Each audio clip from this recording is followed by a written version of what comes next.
پانی دے کر کہتی ہے کہ بھائی سوڈا پیتے ہیں، اسی لیے میں نے بھائی کے لیے 7 اپ منگوا لی ہے۔ اس کا بھائی جیسے ہی گلاس منہ سے لگاتا ہے تو اس کو ذائقہ معلوم ہوتا ہے اور وہ سمجھ جاتا ہے کہ میری بہن کے پاس شاید کچھ نہیں ہے، اس لیے اس نے مجھے پانی پیش کیا ہے اور وہ خاموشی سے ایک سپ کر کے پانی پیتا رہا۔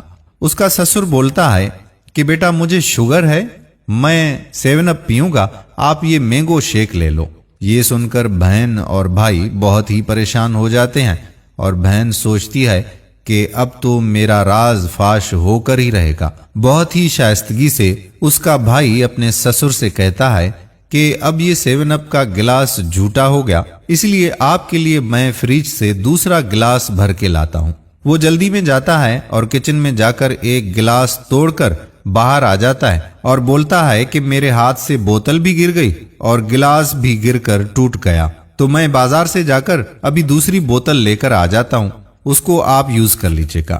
سسر کہتا ہے کہ بیٹا رہنے دو، بس میں مینگو شیک پی لیتا ہوں، یہ اتنا میٹھا نہیں ہے۔ کچھ گھنٹوں کے بعد جب ان لوگوں کے جانے کی باری آئی تو بھائی اٹھا اور بہن سے الوداع کہتے وقت کچھ پیسے جیب میں سے نکال کر اپنی بہن کے ہاتھ میں رکھ دیے اور بولا کہ تمہارا گلاس مجھ سے ٹوٹ گیا تو ان پیسوں سے تم وہ گلاس لے لینا۔ وہ اس طرح سے اپنی بہن کو پیسے دے دیتا ہے کہ کسی کو وہ نظر نہ آئے اور مٹھی بند کر کے اس کی مٹھی میں ڈال کر اس کی مٹھی بند کر دیتا ہے۔ جب وہ سب چلے گئے تو بہن اپنی مٹھی کھول کر دیکھتی ہے کہ کتنے پیسے ہیں، تو اس میں کم و بیش 10,000 روپے موجود ہوتے ہیں۔ وہ سمجھ جاتی ہے کہ میرے بھائی کو میرے حالات کا معاملہ سمجھ آ گیا، اسی لیے انہوں نے مجھے یہ پیسے دیے ہیں۔ یہ پیغام ان بھائیوں کے لیے ہے جو اپنی بہنوں کے پاس جاتے ہیں، کبھی بھی اپنی بہن کے پاس ہاتھ خالی مت جایا کریں، ہو سکتا ہے کہ وہ کسی مشکل سے زندگی گزار رہی ہو۔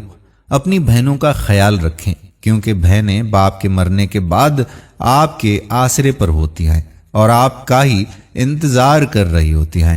اپنی بہنوں کو تنہا مت چھوڑیے، ان کی مدد کیا کریں، کیونکہ بہنوں کی دعاؤں سے آپ کو دنیا اور آخرت کا ہر سکون ملے گا جو شاید آپ سوچ بھی نہیں سکتے۔ اگر ہماری آج کی یہ کہانی آپ کو پسند آئی ہو تو ہمیں دعاؤں میں یاد کیجیے گا۔ آنے والی ویڈیو تک اپنے میزبان قادر کلہوڑو کو اجازت دیجیے۔ اللہ حافظ۔